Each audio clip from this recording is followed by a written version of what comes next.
You are listening to GeekFest Rants on the IC Robots Radio Network. You have located GeekFest Rants, the entertainment podcast for genre geeks like you. Shall we play a game? Covering the world of vintage and current film and television since 2010. Game over, man. It's game over. Featuring in-depth conversations on sci-fi, horror, fantasy, comics, toys, and conventions. So say we all. So say we all. And now sit back, relax, and enjoy today's show. It's 2:45. I missed you, baby sweet. There's no one in the place It was a day. except you and me. It was a day. Humanity cannot survive. Replicants are the future of the species, but I can only make so many. He's got every gun in the city. I've got you. We have to stop him. What do you want? I thought you might be able to help me with the case. He's constructing an army. Tell me what you remember. Everything. They know you're here.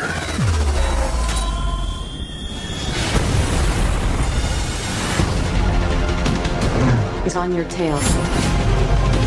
I'm coming with you. What's the plan?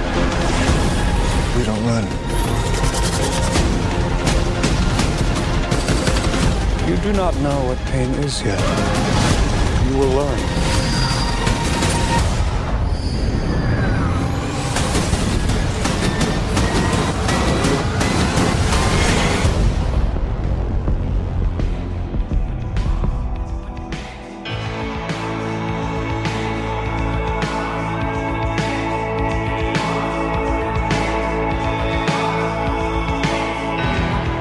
Hi everybody, and welcome once again to GeekFest Rants. My name is Carlos Perron, and today I have a film review and a trailer review for you. Well, as expected, we finally got around watching Blade Runner 2049, and boy, we got lots to talk about.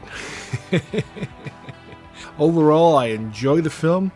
It is a great sequel to the original film, but there's just so many questions that I have that people are theorizing over, on the internet like crazy.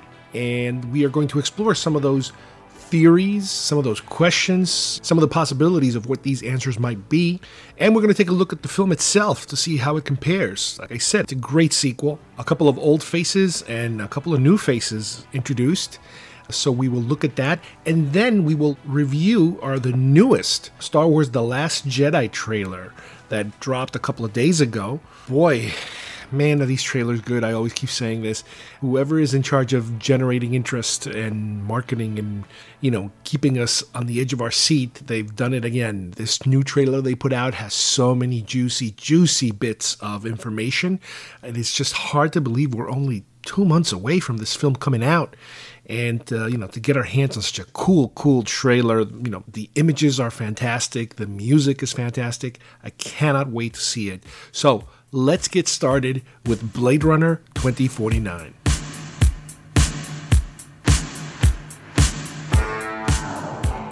What did I teach you? You are the Duke of New York. You're a number one. You will not laugh. You will not cry. You will learn by the numbers. I will teach you. Can you dig it? Open the pod bay doors, Hal. I'm sorry, Dave. I'm afraid I can't do that. That spawn of Satan. Oh, really? The Force will be with you, always. Okay, we're finally going to talk about Blade Runner 2049. This was a very different kind of movie. Overall, I would say it was very good. However, it does have some of the similar, what I would call criticisms or maybe they're not criticisms. Maybe it's just part of the artsiness of the film. And by that, I'm talking about the original Blade Runner. I remember it as being a fantastic film in terms of visually, the type of things that we saw were groundbreaking at the time. And that's one of the main factors that made the original film such a, not only, I guess you could call it a cult hit, because it really wasn't that big of a hit when it came out, but an ongoing hit afterwards. It became a landmark in science fiction in terms of, okay, here's something that's we've never seen before. Similar to how, let's say, for example, The Matrix kind of put a twist on the whole sci-fi realm a number of years ago. Many years ago, as a matter of fact. Now, it's been a while. But the original Blade Runner also had many moments of slowness, of things that were happening that were kind of slow. And the movie, you could feel it trying to shift gears back and forth between an action-y type of thing and a very thoughtful type of thing, a very talky type of thing. And whether you were in these very slow moments or fast moments, the canvas was just exploding around you. Whether it's an outdoor neon flying scene or the inside of somebody's apartment and the furnishings, whether they're super extravagant or very basic. And that was part of what Ridley Scott's design was and what he was going after at the time.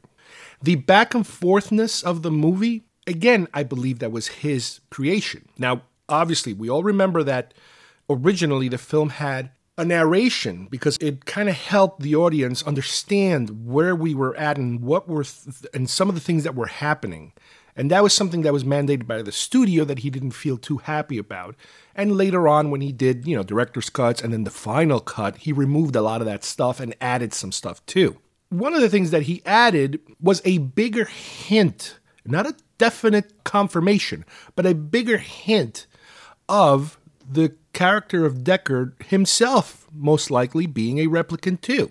But it's something that, again, was never... I mean, you could find some interviews where he admits to be hinting at it, which is fine, I guess. But for the audience, you are never confirmed that, as part of the narrative of the story. So now we fast forward quite a number of years. In the story, we're fast forwarding 30 years with Blade Runner 2049. And overall, one of the things that I found about the film was that it was very, very, very much like the original in terms of the pacing of it, the look of it, and the usage of actors.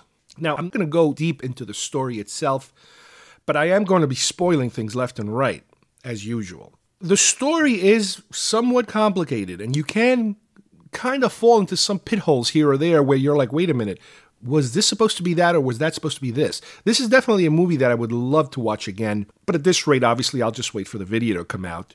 This was a 3D film. It was presented in 3D, which is very good, especially for those those outdoor scenes. Man, there's something else. But let me give you just a basic thing here. Your lead character, which is Ryan Gosling, plays Detective K. Off the bat, we know it's confirmed. He is a replicant. He is a Blade Runner replicant. So by this time in the future, because of the events that we saw in those short films that we talked about last time, there was an uprising of replicants that led to them being completely banned once again from Earth, thereby initiating the Blade Runner unit once again. But this time, for whatever reason, he is a replicant chasing replicants. And everybody's aware of it. And there is a lot of friction in society, even in the police department, about him working there with cops, with human cops. But he takes these routine tests he has to take to confirm that he's not going off script, if you will, to make sure his feelings are not deviating in terms of how he feels about his work or his status or his existence. Apparently has to take these tests routinely, after completing an assignment. And one particular assignment that he completes is chasing down a replicant named Sapper, who's played by Dave Bautista, who, again, we saw a short film about him earlier, too, which was cool. Now we get a little background into him. And, he's here to take him in, and the guy's going to put up a fight, and he ends up shooting him at the end. But there was something about his resistance to wanting to be retired or murdered that kind of, it didn't sit right with him. And on his way out of his, of that location, he does find what appears to be a suitcase buried. And when they bring the suitcase out, to the police station and they examine it, they they uncover that it is the remains of a woman that was apparently pregnant, a woman that apparently died during childbirth as a result of a cesarean being performed, an emergency cesarean. What's unusual about the bones is that they find markings, replicant markings on them. So that's very strange because that implies that a replicant gave birth to a child. So his new mission now is to find this child and retire the child because his police captain, played by Robin Wright, and her character's name is Joshi. She explains to him that this kind of information, this kind of discovery could lead to riots, war, violence, everything, because this doesn't happen. This could not happen. This would not be allowed to happen. Replicants self-replicating, more or less, the manner in which humans replicate. So his new mission is to find this.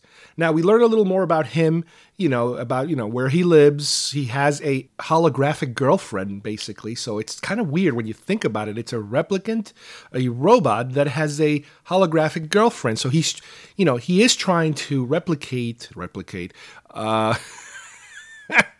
He is trying to live a life the way a human lives a life, let's say, with a companion.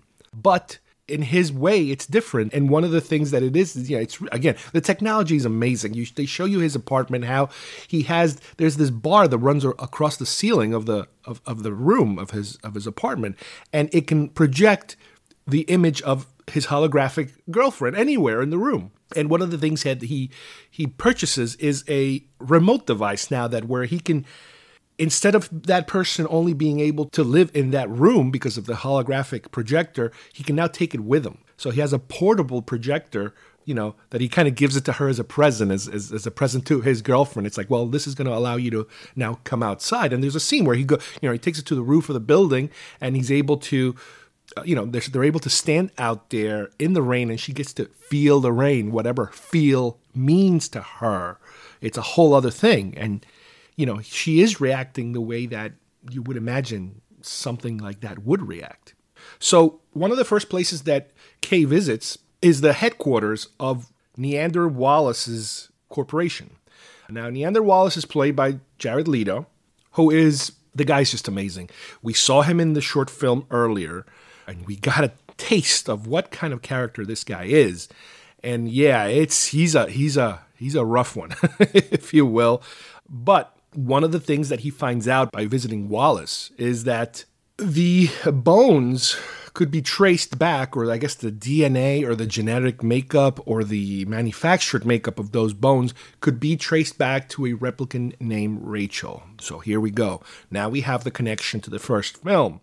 This is Rachel and Decker, and that she was involved with a guy named Decker, and they kind of disappeared. So that kind of makes Wallace realize, we got to find this person. This is important because this is something that is very important for his company.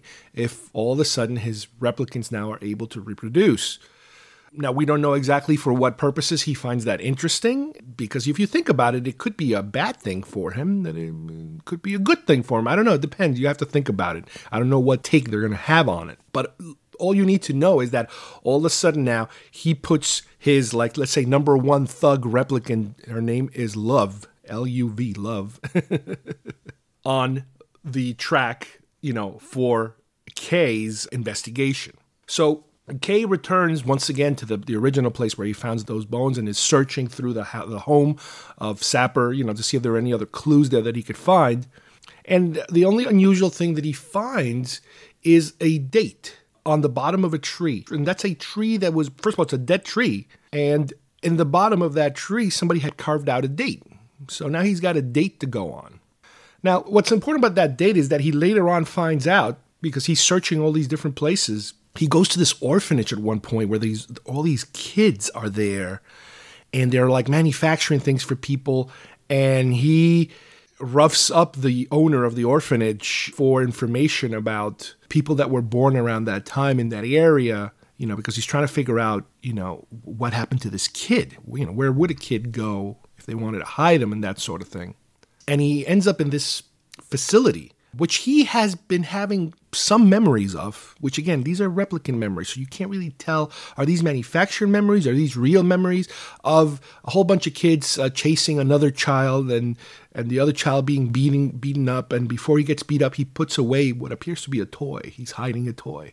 So in this orphanage, as he's digging around the place and he asks the guy, he kind of forces the guy for more information. And the guy's, he's looking at his records, and there are missing pages on his record sheets.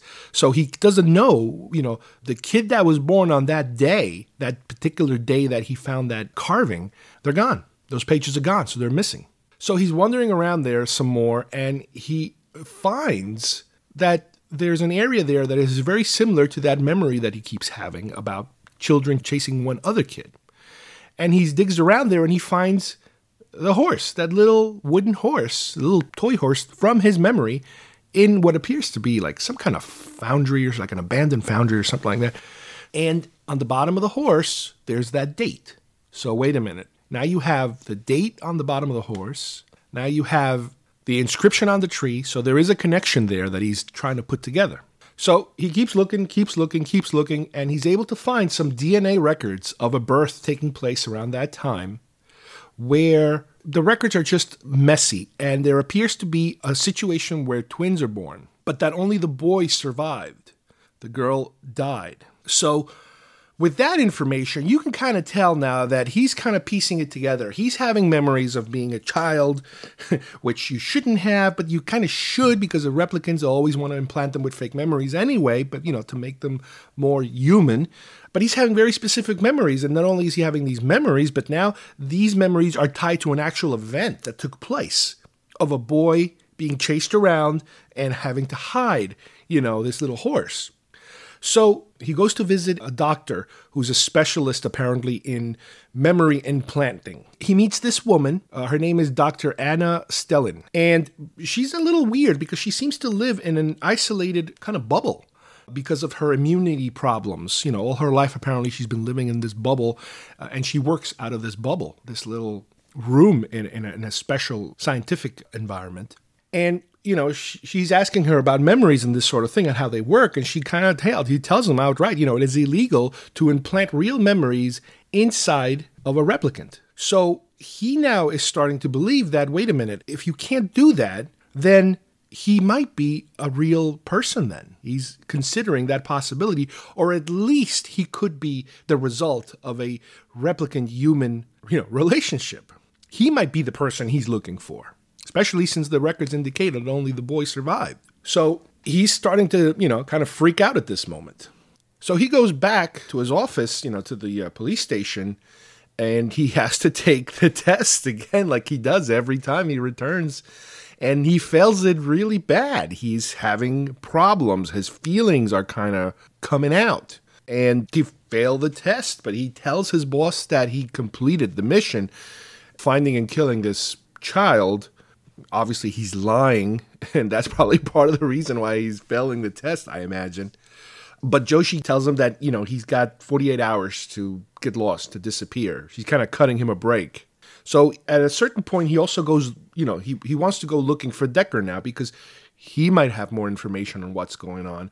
And he visits, which is a great scene, I loved it, Gaff, played by Edward James, almost the same actor who played him in the original film, at what appears to be some kind of a retirement home or something. And he's asking him questions about, where he can find him, and he's really not giving him much information. But as he's leaving, you can tell that while he's talking, he's kind of fiddling with something in his hands. And when he's leaving, he gives him a little paper sheep that he made. He made origami sheep, which is really, really cool, considering, the original title of the story, Do Androids Dream of Electric Sheep? So he's still looking to figure out where Deckard is, and he has the little wooden horse analyzed by some machine or something, and he finds out that it has these high levels of radiation on him or something like that. a certain type of radiation that only seems to be emanating from Las Vegas. So he travels there, and as he's getting closer and closer, his sensors indicate that the specific area that he seems to be looking for actually has like a pocket of non-radiation. So it is kind of like a false reading area, which seems to be a perfect place to hide.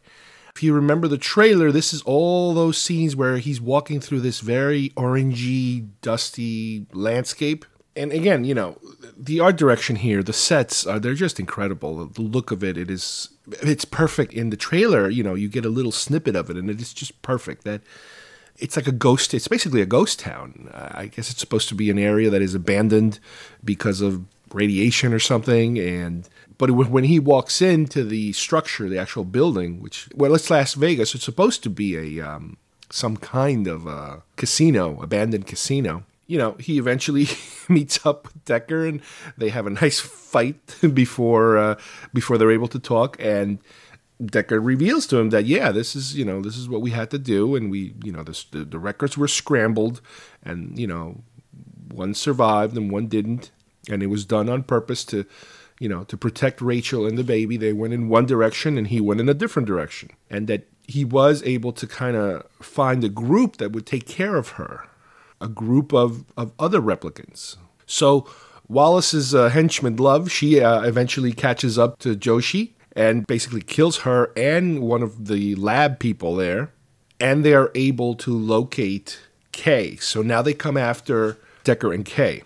Now, another thing I forgot to mention is that while Kay is doing his investigation, he is approached by a woman who seems to be a prostitute, more or less. And there is this whole weird sex scene in the movie where Joy is able to kind of superimpose her holographic image over this prostitute, basically, in order to make love to Kay in the manner in which I guess you could say would be more human-like.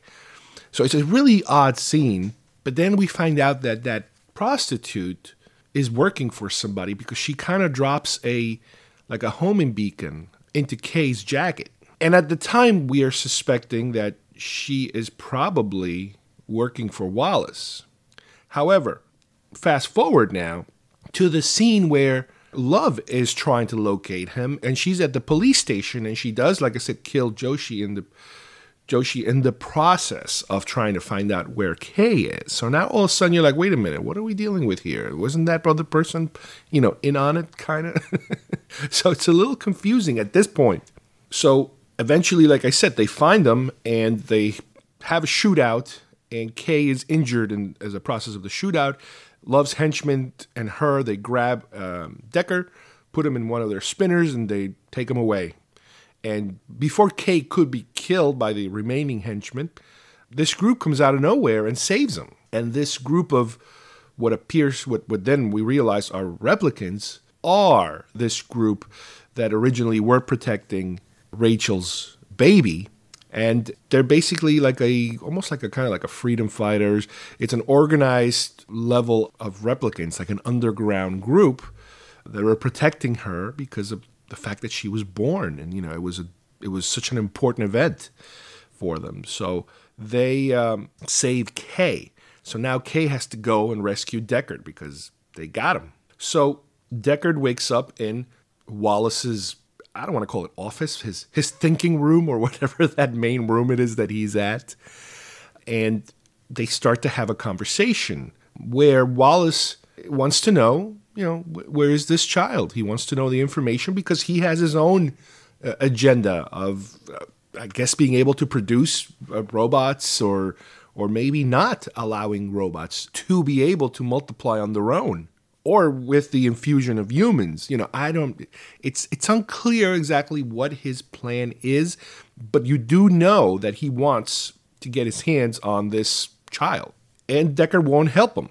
And he goes as far as to, in the middle of their conversation, he asks somebody to walk into the room, and it is Rachel. It is exactly Rachel. Now, this is one of these shots that when I'm watching the movie, I'm like, holy crap, how did they do this? And okay, it's obviously some kind of CGI effect. It's a woman that looks just like Rachel. She's dressed just like Rachel. She talks just like Rachel.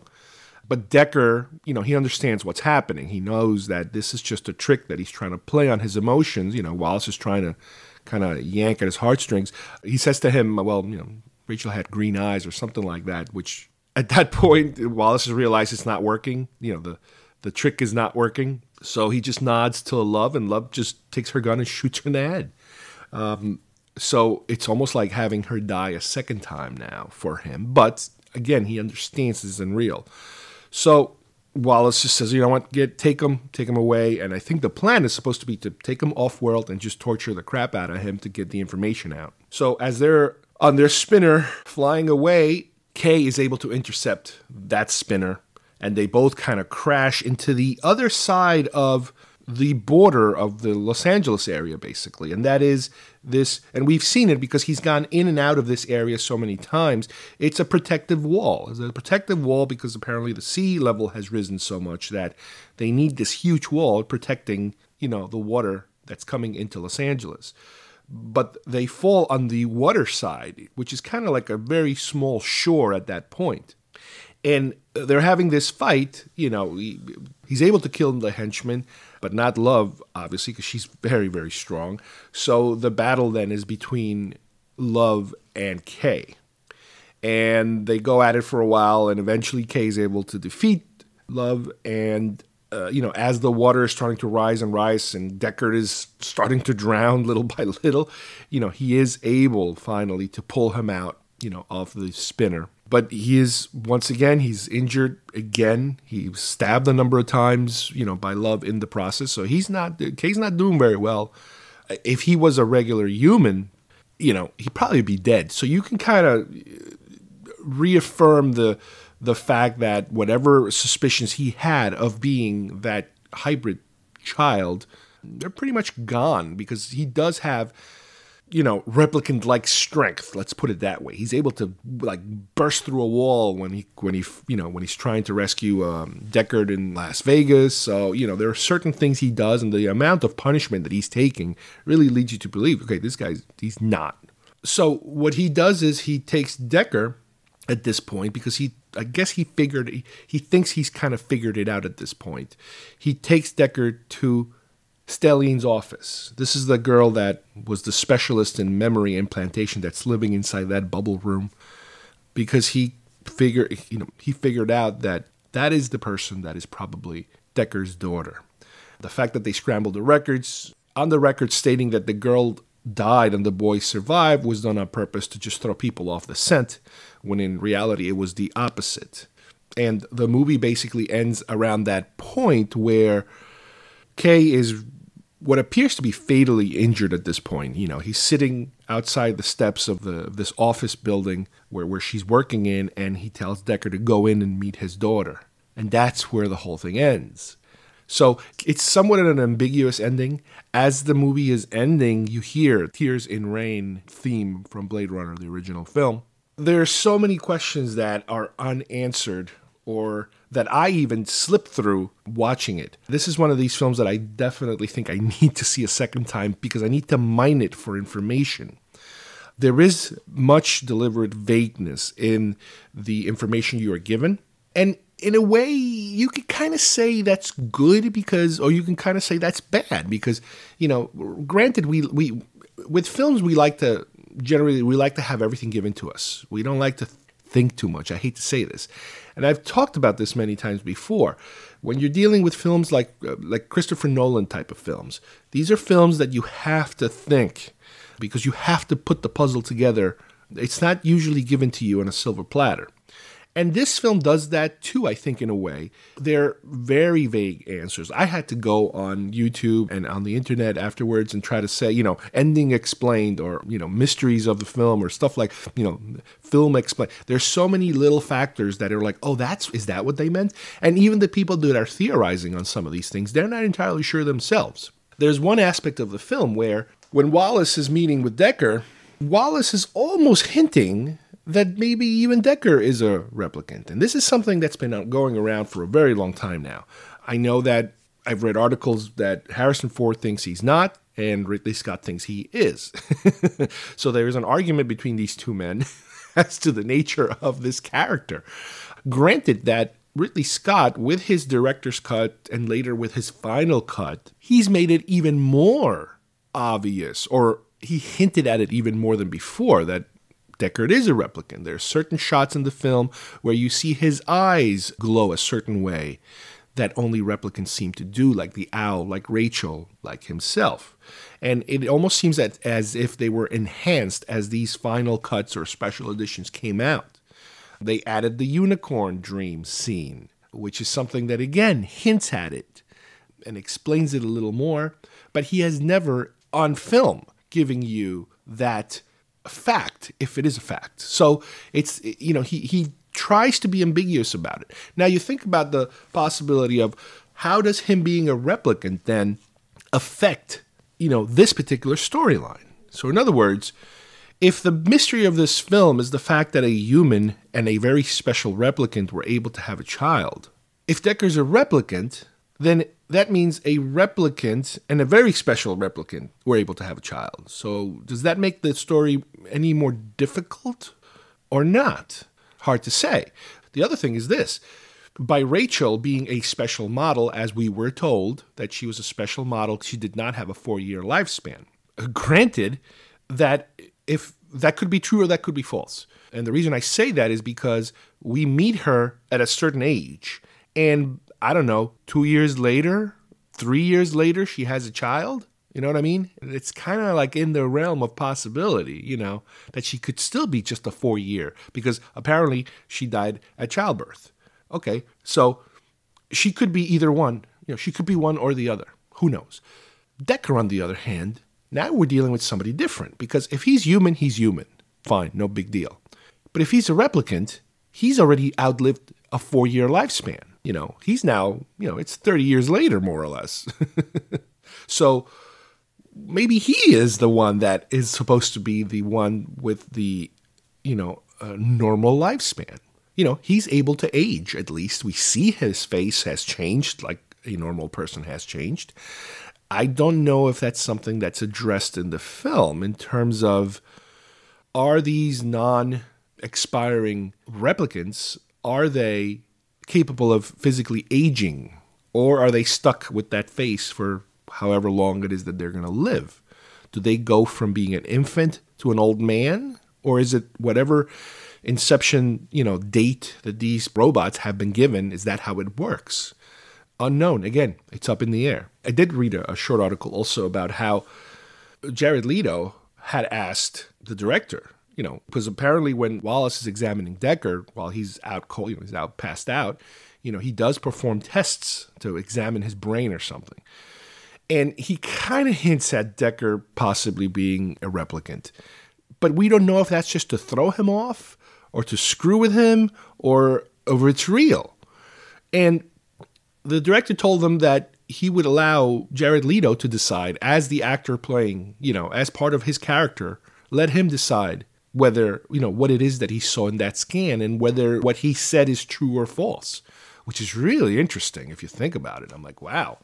And, Jared Leto, he's, there's quotes about him being very coy about it. And he's like, it's his secret. He only knows. He's the one who's determining it. It's for him. It's a special gift that the director gave him, basically. So that's kind of weird. Overall, like I said, because there's so many unanswered questions in the film, I do want to see it again. I wish they would put out a book. I wish they really would put out a book. It would have to obviously be an adaptation because the original writer has died many, many years ago. He actually died, I think, even before the original film came out, I think, or right around that time. So I'm sure the screenwriters, they could hire somebody to write a version of the book. But unfortunately, because there is the potential of a sequel here, everybody wants a sequel. It is such a rich environment. I love that environment. The environment is so much more bleaker than before. Before, it was brighter.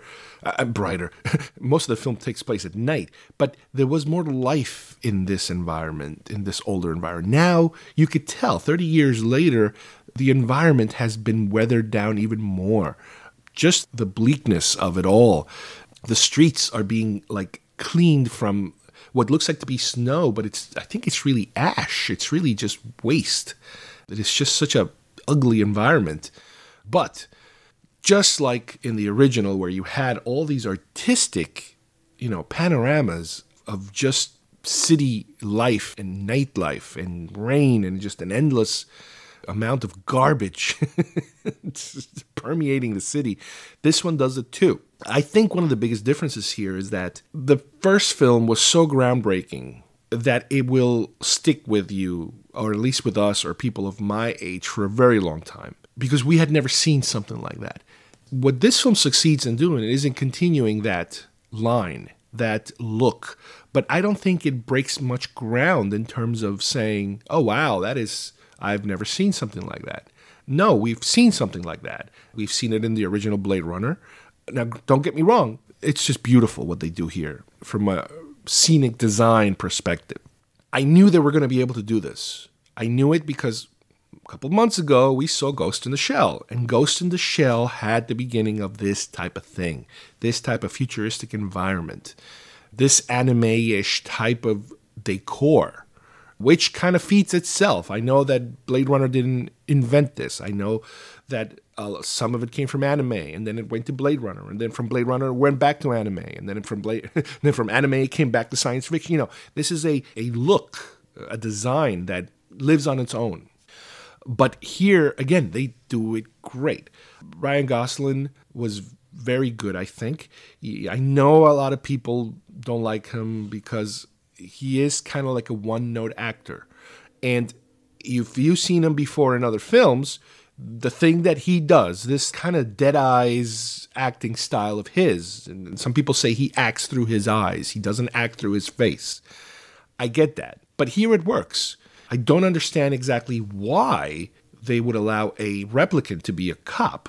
In terms of, okay, maybe it's the guilt thing. You know, you don't want a human being guilt-ridden because of the fact that his job is basically to kill as many replicants as possible, and it would be psychologically traumatizing for any human. You know, obviously they did it with Decker, so why would, you know, I guess they don't want to do that anymore. They're using, you know, replicants to kill replicants. Yeah, it's interesting. You know, he's, like I said, he's perfect for the role. He's really good for the role. I honestly don't know. Is he dead at the end? Who knows? He could be dead. I don't know. The character of Wallace, again, I want to see so much more. I don't know if it's Jared Leto or if it's the written character, but he's just so damn good. And it's a similar thing that he did, you know, with Suicide Squad, where he played the Joker. And he was so damn good at it. And all y'all want to see is more of him and less of everything else. Well, here, it's a similar situation. I do want to see more of Wallace because he's such an interesting character. He's blind, but he has these electronic rocks that kind of hover around him to kind of help him, I guess, maybe sense the environment. You know, he's like one of these mad geniuses type of person. And yeah, it would be interesting, you know, to learn more about his character. I mean, what we got, I think we almost got more from the from the short film than we did from this one. There's a secondary scene I forgot to mention where he, as part of his narrative and as part of his, you know, us getting to know him, you know, we see him ordering, you know, the production or the birthing of a replicant and how he's very careful with her and he's cleaning her. And then later on, he just kills her. Like, just kills her, outright kills her. And it's really like, holy crap, this guy is just wired really strangely. The relationship between Kay and his girlfriend, his holographic girlfriend, is also something very different. And the fact that you now have replicants that are having relationships with holograms is a whole new other, you know, ball of wax here. It's just very unusual. That sex scene that I mentioned earlier, again, very unusual, but it's understandable how something like that would happen in terms of a replicant that wants to have a physical relationship would do that sort of thing where it's like, okay, well, now the question then becomes, well, why doesn't he find a other replicant? Because then you have a physical being. It's not human, but maybe that's what it is. It's that he's looking for a human interaction. He's looking for a human connection, but he wants to have the emotional. He wants the physical human connection with the emotional connection that he has from his holographic girlfriend. So that kind of makes sense of how and why he's doing this. But the way that they shot the scene, it's really trippy how those two images, because you have the superimposed hologram on top of the real girl, and how those two are slightly slagging off of, there's a slight lag off of each other because one's trying to keep up with the other one. So it's really good. And there's a point in the movie, also I didn't mention, is that when he's fighting with...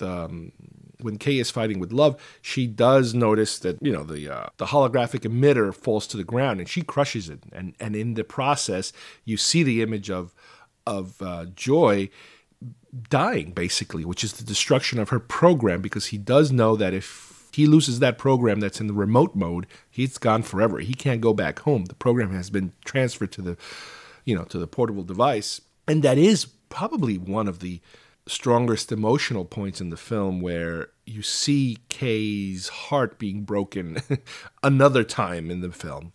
The other big reaction is, yes, when he does put the pieces together and finds out that he is not the child that he thought he was. That is also another big scene for him.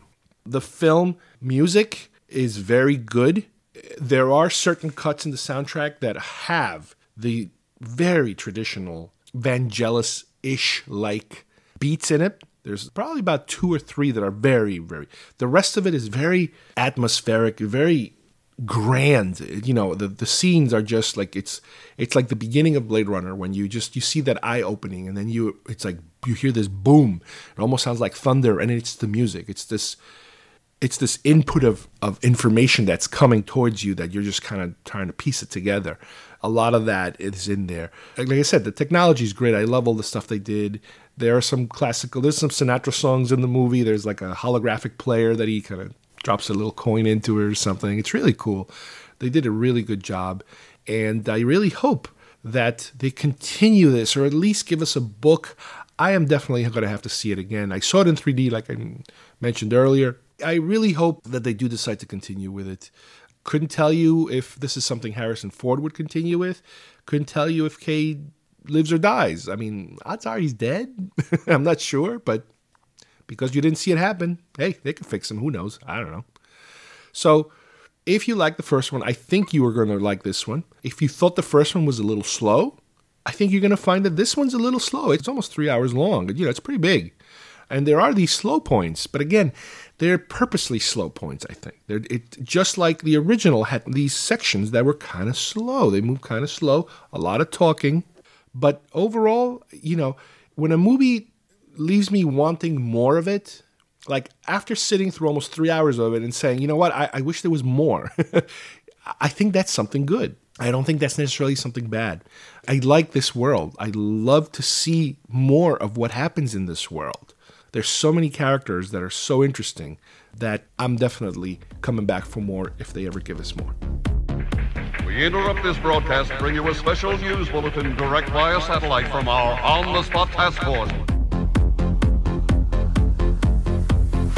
I'm as mad as hell, and I'm not going to take this anymore! Ladies and gentlemen, can I please have your attention? Thank you, Bob. It's Mort. Mort, yes. I am Ted Baxter, and here is the news. All right, so this is the Last Jedi, Star Wars The Last Jedi trailer that just dropped last night in the middle of a football game. Once again, this is the only opportunity I ever get to even get close to anything resembling football. It's a funny situation. I'm watching other stuff while I'm recording this game because I know that at halftime they're going to play this trailer. And I'm going back and forth and back and forth and back and forth, with whatever I'm watching on the other side that I'm interested in watching. And, the game gets down to, I think, like 2 minutes. So I'm like, okay, 2 minutes. And I always make the same mistake. 2 minutes is 2 minutes. No, in football, 2 minutes is probably about, 20 minutes. So we get to the point where we're about 1 minute away from halftime. And that's when my daughter walks in and she's like, okay, are we ready?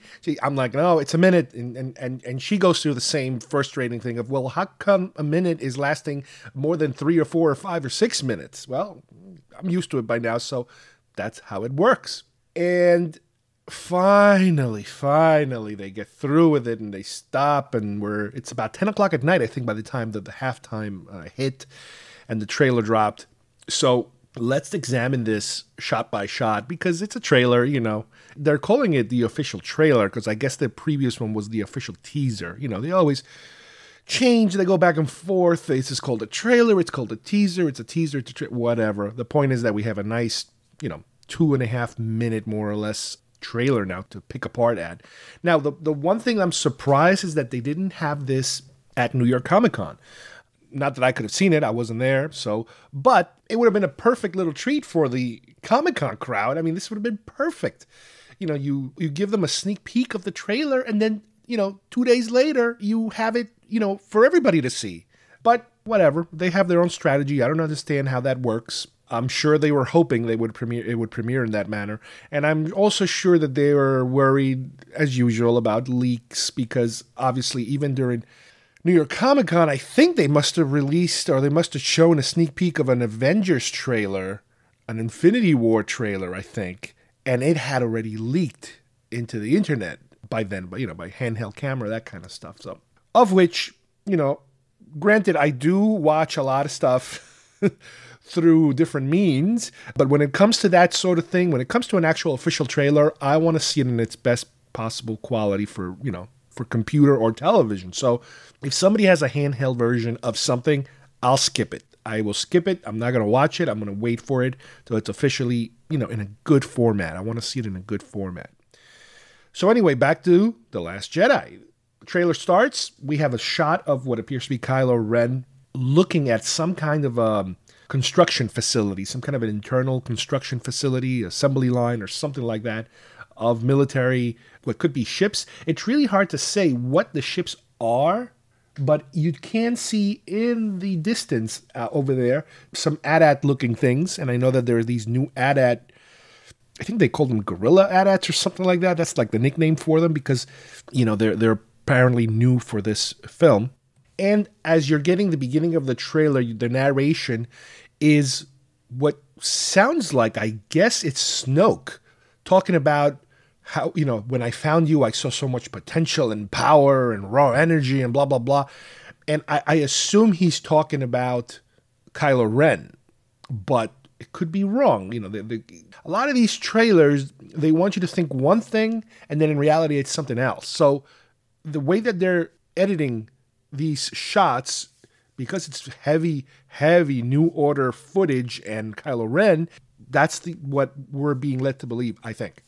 Next shot is something that we are now seeing from a different perspective, and that is, in the original teaser, we saw these skimming ships, resistance ships, looked like they were going in one direction over these white sands with this red dust everywhere towards a horizon of what look like some kind of walkers. Well, here we have a profile shot of 1, 2, 3, 4, 5, 6, 7, maybe 8 or more walkers. And there's different kinds. There's the traditional AT-ATs, and then much bigger, I would say about maybe 50% or 75% bigger, these newer AT-ATs that are supposed to be enormous. And those are the gorilla ones I'm talking about. And part of the reason, they're super armored and super loaded with guns. There's guns on top, guns on the chins, on the face. There's lots of guns on these things. And what I guess makes them more and I guess where the term gorilla comes from is that the legs, instead of walking on feet, it seems to be walking on knuckles. The feet are kind of bent inward, so it looks like you're walking on your knuckles, kind of like a gorilla does, at least for the front. I can't really see the back too well from here, but I'm getting that impression by looking at this profile shot of them walking. And you do see what appears to be Kylo Ren's dropship also hovering above them. You have a high-angle shot of Kylo Ren walking towards, it almost looks like a volcanic, ashy area. And he's followed by, again, it's hard to tell, but they look like they're either flame troopers or snow troopers. New Order version of them. And then a shot of Kylo Ren picking up his lightsaber with a bright red background. And you got to remember, red is the primary color here. This is the color of this movie that is going to be sprinkled throughout every, I imagine, shot of it. I know they're using a lot of red in their merchandising art. Red and white seems to be the leading color here. So that's the way they seem to be going. And as the narration ends, we now get a couple of shots of Rey training with the lightsaber, all over the island that she's with Luke. At this point, we get the Lucasfilm logo, and the music starts, the real music. And I'm telling you, this music is awesome. I hope it's an actual cut of real music of the film and not some kind of temp track or something like that. But I absolutely love this music that they're using. And again, it's a montage, more or less, of training shots of her interacting with Luke. And you have a narration now of Rey talking about how she's always felt there was something in her and that now it's awakened, so you have that, connection to the first film, that the title, at least, The Force Awakens. Not only does it awaken on the evil side, it's also awakening on the light side. As you're watching this montage, you get all these training shots, and it's very reminiscent of Dagobah. Instead of Yoda now being the trainer, it's Luke. And there's a shot where she somehow makes like a rock crack open, and Luke looks at it like in shock, like he can't believe the amount of power that she's being able to generate. Then you get a quick shot of Luke, who's looking kind of towards off the angle of the camera, saying that he's only seen this kind of raw power once before. And we assume that he's reacting to her. But again, these trailers, they could be tricking us. We don't know. And then you get a couple of quick shots of a mechanical hand going through some wood and fire, and then a long shot of some kind of building structure in flames. And then in the front, you see what I think it's Luke and R2-D2, which could be referring to, I guess, whatever happened with Kylo Ren and the training and the fact that he betrayed all the other training Jedis and in the process burned down this building and Luke having escaped it or something like that. Then we get a few shots of Kylo Ren, again, having one of his fits, throwing stuff around in his office or his quarters. Now, what's interesting is that you do get a close-up of his face, and you do see in the spot where he has his scar, that I guess comes from the end of The Force Awakens, he has not a traditional scar, but like a grayish texture type of blackish scar, which might be some kind of medical thing that is kind of maybe healing his skin, in a medical fashion. Then we get some space battle scenes, and we see Kylo Ren's TIE Fighter modified special ship, and he's kind of blowing away what appears to be resistance ships. They seem to be under attack by New Order fighters. And his narration talking about letting the past die and killing it if you have to. And this is intercut with shots of Leia looking very distressed and shots of targeting resistance ships and him firing on it. And again, what they're trying to make you believe here, whether or not this is how they're doing it, is that he's about to kill his own mother, just like he did in the previous film with Han Solo. And during these shots, you do get more of his face and that strip that appears to me, it looks like a strip, some kind of medical strip that covers the scar, and it must be, I guess, healing him, I assume. And you do get a shot of him finally pressing that trigger button as he's about to destroy something. Again, maybe it's Leia, maybe it's not. Then we get some pretty shots of the Falcon flying through what appears to be some kind of a cave, but it's like glowing kind of cave, and the TIE fighters chasing it, firing on it. And you get a quick shot of Chewbacca howling, pans a little bit, and you get the Porg also screaming at out the cockpit, which is really a cute little scene, and these guys are going to steal the movie, I'm pretty sure. Then you get a little bit of Poe talking about lighting the fire to destroy the New Order or something like that. Then you get a shot of Phasma getting ready to fight Finn. And Finn, I think, is wearing an Imperial costume. And we've seen this action figure already in terms of he's supposed to be undercover, disguised as a First Order trooper or a First Order officer or something of that matter. And you get to see them fighting each other. Now, Phasma is using some kind of a lance, like a long lance. And Finn, I think, is using, I could be wrong, but it looks like he's using that Trader Trooper from the previous film, that baton that has the the electronics in the front. It almost looks like he's using that. I wonder if that's the way they're going with it. You get a couple of more shots of space.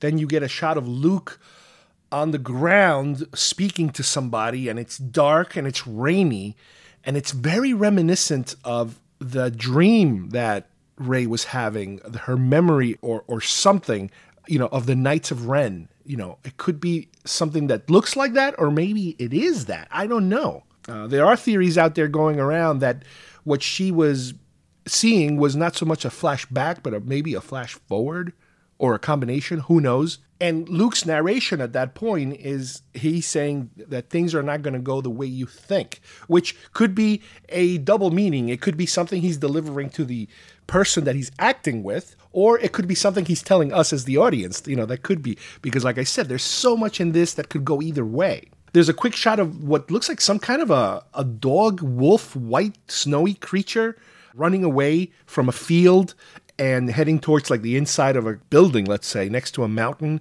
And the mountain has all these red stripes, kind of streaks, which is that setting, that AT-AT battle setting with the white and the red. Again, it's amazing, like, how things are decided. And I have a feeling that's where it all comes from. This particular battle, this defining battle, it could be the showpiece of this film. Just like Empire Strikes Back had Hoth as the showpiece, and I would say Star Wars had the Death Star trench battle, and Return of the Jedi, I would say Endor, the green and their color palettes. They're colors that, whether they do it on purpose or not, you kind of associate the colors of certain things with certain films. Well, this particular film, I have a feeling this is where all the color is coming from, is this sequence. So you see this dog creature running in, and a whole bunch of other ones are like trying to get away, I guess, from the battle. And then you get, as we nearing the end of the trailer, you get faster and faster, shots. You see Rey swimming underwater, which I assume must be part of her training, which to me, it's very Dagobah-ish. You see Finn, what looks like to be being arrested or escorted into some kind of a New Order facility. You see another shot of that, could be the same hangar that we were looking at in the beginning, but with all the troops lined up in like formation. And then you do get a cleaner shot of a lot of the vehicles that this hangar is housing, from TIE fighters to AT-ATs to the smaller AT-ATs, the bigger AT-ATs. There looks like there's some AT-STs in the mix there. A couple of quick more shots of that white on red battle with the AT-ATs, and now you see TIE fighters in the mix too. So it's a combination of land and air support that are, striking this area. And you do see some exchanges between TIE fighters and these resistance kind of skimmer vehicles, which I'm thinking more and more now that the skimming is more of a, maybe they do it for cover to generate a cloud of red dust to help them, not identify their ships.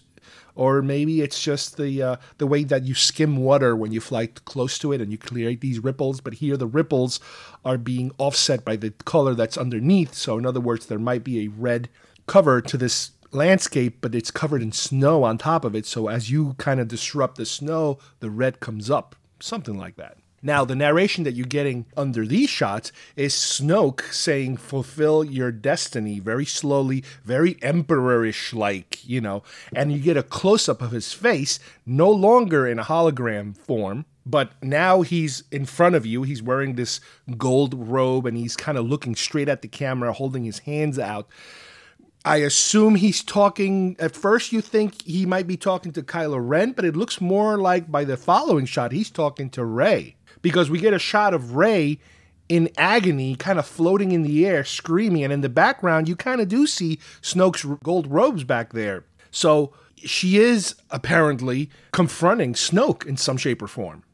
And that's the shot that the trailer kind of ends until they give us the little stinger at the end. And the trailer then gives us the last line, which is Rey saying, I need somebody to show me my place in all this. And she is talking to somebody, we don't know who. There seems to be a fiery glow, like she's by firelight or candlelight or some kind of fiery glow, very calmly talking. But then they cut to a shot of Kylo Ren looking at somebody, we don't know who. There is a fiery glow around them too. There's pieces of fire flying in the background, like from the battle, I guess, or something. And he extends his hand forward, which again, it's too simple to think, I think, that this is the same scene we're looking at. I think they're trying to fool us. And they're trying to fool us, I think, into thinking that she is asking Kylo Ren to be her master, her trainer, her force person. But I think that's a very deceptive last shot that they're giving us there. And that brings the trailer to the end. You get the typical, ending of tickets now are available, by the way. People are already ordering them. The movie is going to be 3D and not 3D, real 3D and IMAX 3D, the whole shebang. I'm glad they're continuing with 3D. I know we've talked about in the past of how 3D seems to be suffering a slow death in terms of the home market is kind of dwindling. Movies are also starting to shy away from 3D. I hope they at least continue all the way through with these. You don't want to stop halfway through. I don't know if they're going to do all of the rest of the standalone films in 3D. They already did one. It looks like they're going with the second trilogy film of this particular trilogy with 3D. Hope they go all the way. To me, this is an excellent trailer. You do get this foreboding. I don't want to jump into the Empire Strikes Back bandwagon of this is going to be the darker of the three films. This is the one that's going to end in the most biggest cliffhangery, dark, depressing kind of ending because it's the middle one and then the last one will kind of bring us back. I don't know if that's the general consensus of how things are going. I mean, it wouldn't surprise me because this is the middle film. You want to kind of not wrap things up. It makes perfect sense. The tone, my God, the tone.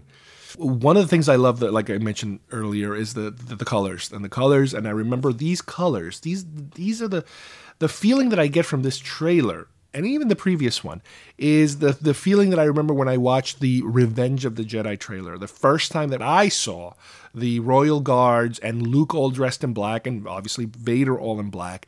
Those contrasting red and black colors are so prominent in this trailer and in the marketing of this film. And I know there's also a lot of white in it too because of that snowy kind of scene.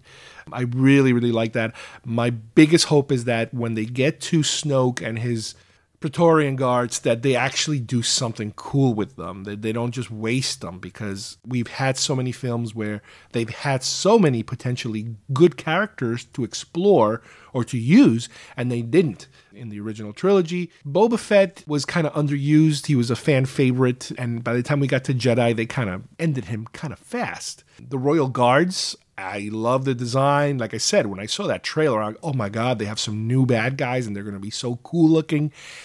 They didn't use them. They never did anything in the film. I know some deleted scenes of them kind of wielding their Force Pike at one of their own, I think Commander Jajarov or something like that. But yeah, they never bothered to do anything with them. And in Phantom Menace, again, one of the biggest awaited characters was Darth Maul, and we only got to see him fight once, and then they got rid of him right away. So, yeah, I know he came back in animated form, but yeah, that's something else. So here we have, to me, what appears to be a great trailer. I can't believe the movie is only 2 months away. I mean, we're 2 months away from this movie already. It's amazing how fast, time is flying. So I hope you enjoyed the trailer. I'm going to obviously include it as a link here. Watch it. Go take a look at it and come up with your own theories of what you think is happening. Well, I hope everybody enjoyed today's show. We did our Blade Runner 2049 review. Hopefully, we will have more on this particular subject in the future. You never know, if their sequel is coming one day, or if more other merchandisable material might be kind of sneaking its way into us pretty soon regarding this film. And also, we are so close to Star Wars The Last Jedi coming in a couple of months. We love this new trailer they put out. Again, with the merchandising, they've already put out so many new toys already, and I know there are more coming. And this trailer definitely helps in getting us all pumped for what's coming in December. This looks like to be a great middle film in this new trilogy. But, again, they did say that as long as we keep seeing them, they'll keep making them. So, we have a Han Solo movie coming out, and then another standalone, and then episode 9 that comes after episode 8. There's just so much in the horizon. I love it. I love Star Wars. Just keep it coming. I'm sure there's going to be some kind of television project in the horizon somewhere, hopefully even an animated project, so just keep them coming. And on behalf of everybody here at GeekFest Rants, thank you guys for listening, and we will see you here next time at GeekFest Rants. Bye-bye, everybody.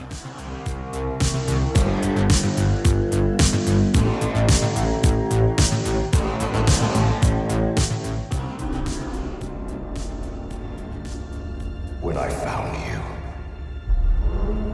I saw raw, untamed power.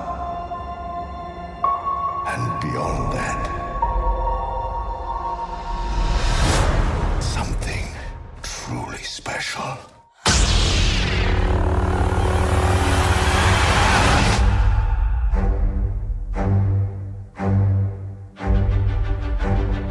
Something inside me has always been there. But now it's awake. And I need help.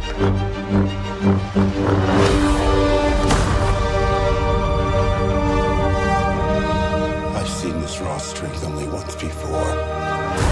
It didn't scare me enough then. It does now.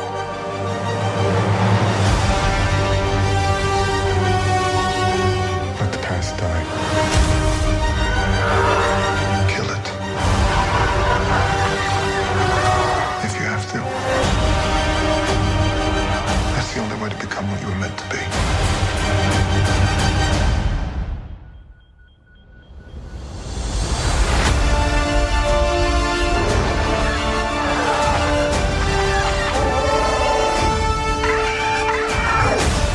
We are the spark that'll light the fire that'll burn the First Order down.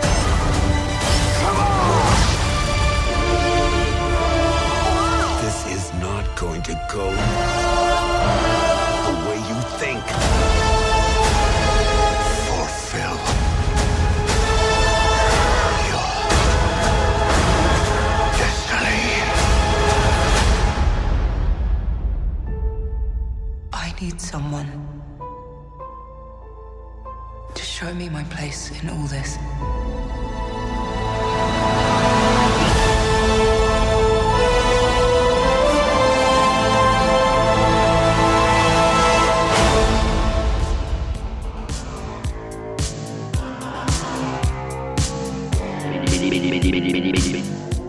If you would like to subscribe to our show, send us messages, or see video links to some of the topics we talked about today, please visit our homepage at geekfestrants.com or our YouTube channel, Facebook page, or iTunes at GeekFest Rants. I don't know what we're yelling about! GeekFest Rants is produced by Carlos Perón, copyright 2017.